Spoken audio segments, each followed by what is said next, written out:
ने कहा इसको अपने कंठ में रखो, गले में। आज भी भोले बाबा के गले में जो नीले रंग का धब्बा दिखाई देता है, ये जहर पीने के बाद बना हुआ है।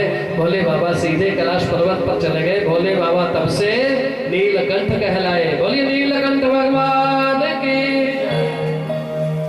भोले बाबा नीलकंठ कहलाए। भोले बाबा के गले में बहुत ज्यादा गर्मी होने लगी। भोले बाबा ने शेषनाग को बुलाया, अपने गले में लपेटा दे दिया। सज्जनों ध्यान से सुनना, सांप का जो ऊपर वाला हिस्सा होता है वो गर्म होता है, जो सफेद होता है नीचे वाला हिस्सा वो ठंडा होता है। आप सब लोगों से प्रार्थना कि एक्सपेरिमेंट करके मत देखना, प्रयोग करके मत देखना कि कौन सा हिस्सा ठंडा है कौन सा गर्म है, कहीं स्वयं ठंडे मत हो जाना है। इस बात को ठीक से मान लेना, नीचे वाला हिस्सा ठंडा, ऊपर वाला गर्म। भोले बाबा ने गले में लपेट लिया। ध्यान से सुनना, एक तो बट वृक्ष, बट वृक्ष जानते हो क्या बोलते हैं? बट वृक्ष को बरोटा, क्या बोलते हैं? बरोटा। दूसरे बॉडी, तीसरे गुफा, चौथे बेसमेंट और पांचवे सांप और छठे स्त्री। परमात्मा ने इन सब को अपनी मर्जी से बनाया है। ये गर्मियों में ठंडक देते हैं और ठंड में गर्मी देते हैं। प्रिय श्रोताओं, भोले बाबा कैलाश पर्वत पर चले गए। कौस्तुभ मणि निकली, भगवान के मस्तक में चली गई। उसके बाद रंभा आदि अप्सराएं निकली, स्वर्ग चली गई। उसके बाद ऐरावत नाम का हाथी निकला, इंद्र ने ले लिया। उच्चैश्रवा नाम का घोड़ा निकला, राजा बलि को दे दिया गया। कल्प वृक्ष निकला, स्वर्ग चला गया। शंख मालाएं निकली, ब्राह्मणों को दे दी गई। बजाते रहो और घुमाते रहो। प्रिय श्रोताओं, उसके बाद धनवंतरी जी अमृत का कलश लेकर के निकले। छिन्ना छपटी होने लगी। यूरेका यूरेका नत्वहम पूर्वम नत्वहम पूर्वम इति चात्रे। एक बूंद हरिद्वार में गिर गई, दूसरी प्रयाग में गिर गई, तीसरी इलाहाबाद में गिर गई। एक एक बूंद गिरने के कारण आज वहां कुंभ का मेला लगता है। सज्जनों, तुरंत भगवान ने मोहिनी अवतार धारण किया। मोहिनी अवतार धारण करके देवताओं को अमृत पिला दिया, दानवों को यूं साइड में कर दिया। राजा बलि मोहिनी भगवान को देख करके कहने लगे, चल देवी, भृगुवक्ष नाम की जगह में मेरा राज्य चलता है। तो जो कुछ भी मांगेगी तेरे मांगने से पहले तेरी मुराद पूरी कर दूंगा। मेरा वहां राज्य चलता है। तेरे जैसी सर्वांग सुंदरी मैंने कभी नहीं देखी। सज्जनों, भगवान की मोहिनी रूप को देख करके कौन मोहित ना हो। जब कोई सामान्य व्यक्ति सामान्य किसी देवी को देखता है वो प्रसन्न हो जाता है। भगवान की छटा को देख करके कौन मोहित ना हो। क्या छटा सावरे प्रियतम के दिल जात चला हटके हटके।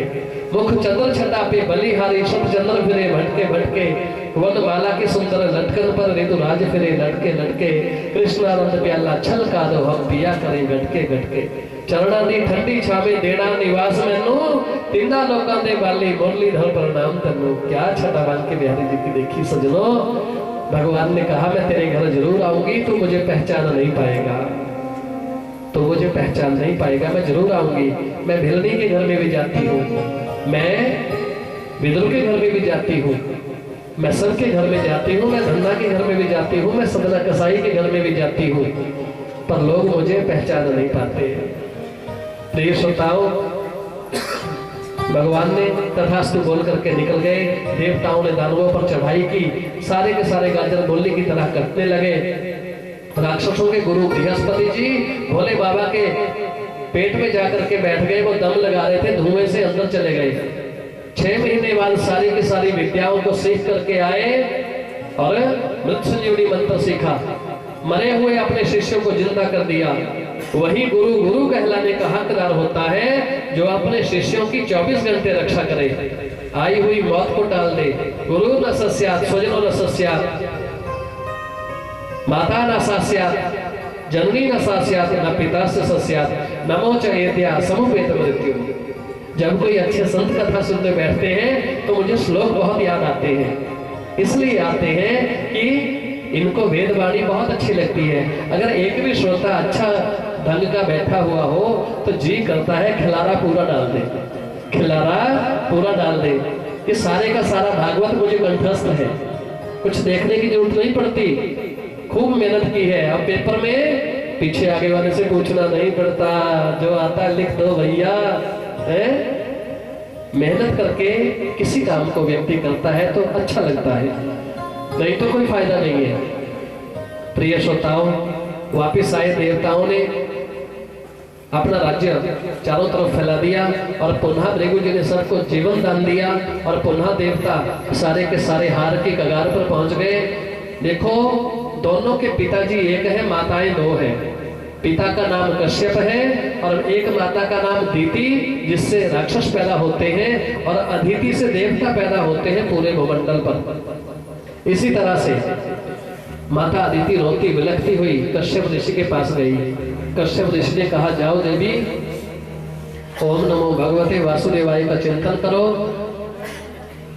और फाल्गुन महीने की प्रतिपदा से लेकर के द्वादशी पर्यंत पयोव्रत करो और त्रयोदशी के दिन 12 ब्राह्मणों को बुला के उनके चरण धुलाओ, उनको हलवा, खीर, पूरी, कचौरी खिलाओ, खुले हाथों से दक्षिणा दो। ये नहीं है कि जब दक्षिणा देने की बारी आए, जो हाथ में पकड़े हैं वो भी एक बार नीचे गिर जाए फिर उठा के फिर दो, वो दक्षिणा नहीं होती। खुले हाथों से दी जाती है दक्षिणा। दक्षिणा इतनी देनी चाहिए कि ब्राह्मण का ओंठ हल्का सा हिल जाए, वाह क्या बात है, खुश हो जाए। ये नहीं है कि जाते जाते आशीर्वाद की बजाय गालियां निकालता जाए, फिर क्या फायदा है। बोलिए वांगे बिहारी लाल की। प्रिय श्रोताओ, मृत संजीवनी मंत्र पढ़ा, आप भी सुन लो। मृत संजीवनी मंत्र दुर्गा सप्तशती का ओम हरिम हरिम बम बम एम एम मृत संजीवनी विद्ये मृतमुत्थाप्य थाप्य क्रीम हरिम हरिम बम स्वाहा। ये मंत्र से चिंता मारा प्रबल हो गए। कश्यप ऋषि के द्वारा माता अदिति के गर्भाधान हुआ। समय ने करवट बदली। ठीक 10 मास बाद बोल दो विक्की को अंदर से भैया भेज दो। बोलिए वामन भगवान संकल्प। उसके बाद भृगु जी ने वामन जी को पहचान लिया। धन्य है ये भृगु जी जिनकी आंख इतनी खतरनाक है कि भगवान को पहचान लिया। सबके बस की बात नहीं है भगवान को पहचानना। राजा बलि से वामन बन के गए देवताओं का कार्य साधित करने के लिए। राजा बलि और उनकी धर्मपत्नी विंध्यावली, और विंध्यावली की गोद में उनकी कन्या रत्नमाला बैठी हुई थी। रत्नमाला ने जब छोटा सा नाटा सा रूप वामन भगवान का देखा तो कहने लगी, इसको तो दूध पिलाना चाहिए। कितना सुंदर नाटा सा ब्राह्मण है, इसको दूध पिलाना चाहिए। जब रूप को बढ़ाया, सारी की सारी पृथ्वी को एक टांग उठाई, पृथ्वी और स्वर्ग नाप लिया। भगवान के चरण स्वर्ग से जब जाकर के टकराए तो भगवान के सच्चे पांव के अंगूठे से गंगा का उद्गम हो गया, जिसको विष्णुपति गंगा बोला जाता है। वही रत्नमाला कहने लगी जो कहती थी इसको दूध पिलाना चाहिए। जब अपने पिता की तीसरा कदम रखने के लिए जगह ही न मिले, तीसरा कदम राजा बलि ने अपने सिर पर रखवाया, सीधा पाताल चले गए। सुतल लोक का राज्य मिला सजनों। बलि ने पांव भगवान के अच्छी तरह से पकड़ लिए। क्यों? उनको क्या पता लगेगा कौन आया है जब तक खाने को न मिले। कोई भी आता रहे जाता रहे, क्या मतलब है। प्रिय श्रोताओं, वामन भगवान ने राजा बलि का उद्धार किया। रक्षाबंधन का दिन आया, माता लक्ष्मी ने राजा बलि को गंगा यमुना सरस्वती स्वरूपा, बहुत अच्छी महारानियां थी। कौशल्यम्बा, कैकेयी अम्बा है और सुमित्रा अम्बा, 3 धर्म पत्नियां थी राजा दशरथ के घर में। सज्जनों, कोई संतान नहीं थी। राजा दशरथ के पुरोहित जी वशिष्ठ गुरु जी है। कौन है? वशिष्ठ जी है।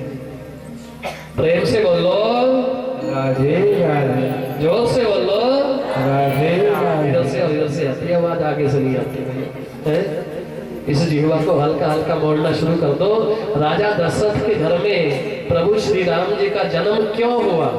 रामायण आप लोग पढ़ते हैं सब लोग। आदो राम तपो बनादि गमनम महत्व अमृतंजनम वैदेही हरणम जटायु मरणम सुग्रीव संभाषणम बाली निग्रहणम समुद्र तरणम लंका पुरी दहनम पश्चात रावण कुंभकर्ण हननम एतत् श्री रामायण हो गई। पर राजा दशरथ के ही घर में क्यों? राजा दशरथ धर्म धुरंधर गुणनिधि ज्ञानी गुणों की खान राजा दशरथ एक बार बहुत बड़ी सभा बुलाई उन्होंने। जब बहुत बड़ी सभा बुलाई तो उस सभा में उनके पुरोहित जी आ गए। जिनको कुलगुरु वशिष्ठ जी बोला जाता है। वशिष्ठ जी आए और सभा को संबोधित कर रहे थे। राजा दशरथ की सभा में वशिष्ठ जी बैठे हुए हैं, उनकी धर्मपत्नी माता अरुंधति बैठी हुई है और अरुंधति की गोद में उनका बालक बैठा हुआ है। आज उसने ऊंचे ऊंचे से रोना शुरू कर दिया। जब ऊंचे ऊंचे से रोना शुरू किया, काफी समय तक उन्होंने अपने बालक की पीठ थपथपाई, माता अरुंधति ने उसको दूध पिलाया, सब कुछ किया, पर वो रोने से बंद नहीं हुआ। ध्यान से सुनना, बड़े पते की बात है। उसने रोना बंद नहीं किया। जब रोना बंद नहीं किया सजनों, जब रोना बंद नहीं किया तो राजा दशरथ की तीनों धर्म पत्नियों ने बालक को अपनी गोद में रखा। गोद में रखने के बाद उसको सहलाया, पुत्र का सुख क्या होता है ये भी अनुभव कर लिया। वो रोने से बंद जब नहीं हुआ तो राजा दशरथ ने अपने पुरोहित जी से कहा, कहने लगे, पुरोहित जी आज इतनी बड़ी सभा में आपका बेटा क्यों रो रहा है? बस इतनी बात कहनी थी सजनों। वशिष्ठ जी महाराज जी को बोलने का मौका मिल गया। कहने लगे, महाराज जी मेरा बेटा रो नहीं रहा है, मेरा बेटा तो मेरे से प्रश्न कर रहा है, मेरा बेटा मेरे से पूछ रहा है। क्या पूछ रहा है? मेरा बेटा मुझसे पूछता है, अरे पिताजी आप तो राजा दशरथ के पुरोहित हो, मैं किसका पुरोहित बनूंगा? इनके घर में तो कोई संतान ही नहीं है, इनके घर में तो कोई संतान ही नहीं है। जब कोई व्यक्ति डंके की चोट पर बात करता है फिर पता लग जाता है कौन कितनी हिम्मत रखता है। सजनों इतनी बात सुनी, बात चुभने वाली जब पुरोहित जी ने बोली, राजा दशरथ के घर में कोई संतान नहीं थी, सभा को बर्खास्त कर दिया और अपने महलों की तरफ देखा। मन में विचार करने लगा, मेरा सुना सुना आंगन, इसमें घुटनों के बल चलने वाला कोई ना कोई जरूर होना चाहिए। मेरी ये सुनी सुनी दीवारें, इनको पकड़ करके चलने वाला कोई ना कोई जरूर होना चाहिए। सभा को बर्खास्त कर दिया। सजनों राजा दशरथ अपने महलों में आ गए और वशिष्ठ जी माता अरुंधति को लेकर के, अपने बालक को लेकर के अपनी कुटिया में चले गए। कुटिया में जाने के बाद एक बार भूपति मनमाही, भई गलानी मोरे सुतनाही। धर्म धुरंधर राजा दशरथ आज नंगे पांव अपने पुरोहित जी के आश्रम पर गए।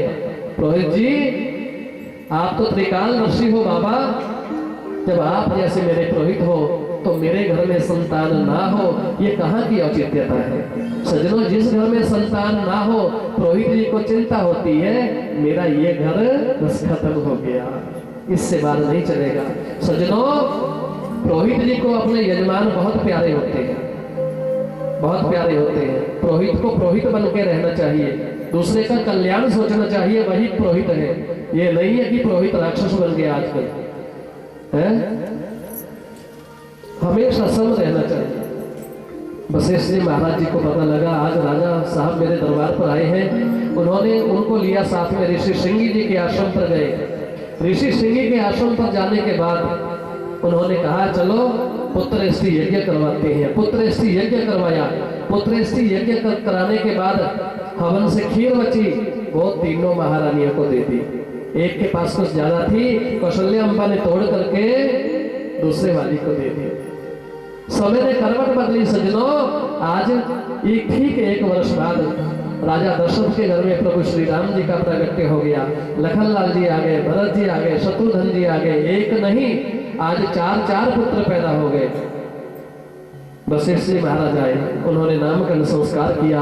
अहो भाग्यास्मकम, मैं कितना बड़ा भाग्यशाली हूँ, आज मुझे 14 कला संपूर्ण भगवान श्री राम जी के नामकरण संस्कार की बेला प्राप्त हुई है। जब नामकरण संस्कार किया, राजन ये जो बालक है ये कोई सामान्य बालक नहीं है, ये स्वयं भगवान विष्णु 14 कला अवतार लेकर के आपके घर में आया है।